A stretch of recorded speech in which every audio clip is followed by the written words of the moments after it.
শেখ হাসিনাকে ফেরাতে সারা দেশে ওয়ার্ড পর্যায়ে অরাজকতা তৈরির বিষয়ে দিয়েছেন গোপন নির্দেশনা।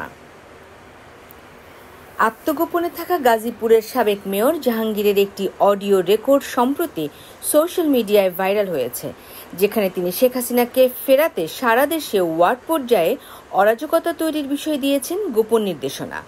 দেশের মধ্যে বিশৃঙ্খলা সৃষ্টি করতে নিজ কর্মী সমর্থকদের প্রস্তুত থাকতে বলেছেন। 11 মিনিট 9 সেকেন্ডের ওই অডিও রেকর্ডে জাহাঙ্গীরকে বলতে শোনা যায়, পৃথিবীর কোনো শক্তি আমাদের বাড়ির মধ্যে গুছিয়ে দেবে না। আমাদের নেতা শেখ হাসিনা তার কাজ তিনি করছেন, আমাদের যে কাজ তা আমাদেরই করতে হবে। নিজেদের অবস্থান তৈরি করতে হবে। আপনাদের কি করতে হবে 24 ঘন্টা আগেই তা জানিয়ে দেওয়া হবে। যা বলা হবে আপনারা নিজ নিজ জায়গা থেকে পালন করবেন।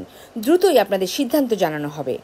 তিনি বলেন, শকুনিরা দেশ দখল করছে, তাদের দখল থেকে রক্ষা পেতে নিজেদের শৃঙ্খল থাকতে হবে।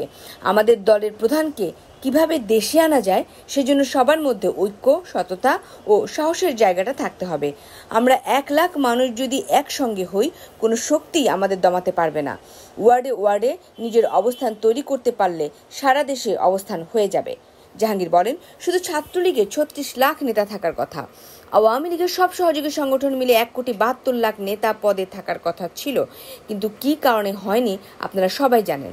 আমাদের ভুল ত্রুটি ছিল, তাও সবাই জানি। আমরা সবাই কেন্দ্রীয় ও আন্তর্জাতিক নেতা হয়েছি, কিন্তু নিজের ওয়ার্ডের খবর জানি না। নিজের ওয়ার্ডে অন্য কেউ অবস্থান করে দিবে না। নিজ নিজ ওয়ার্ডে নিজেদের অবস্থান তৈরি করতে হবে, তাহলে সারা দেশেই আমাদের অবস্থান হয়ে যাবে।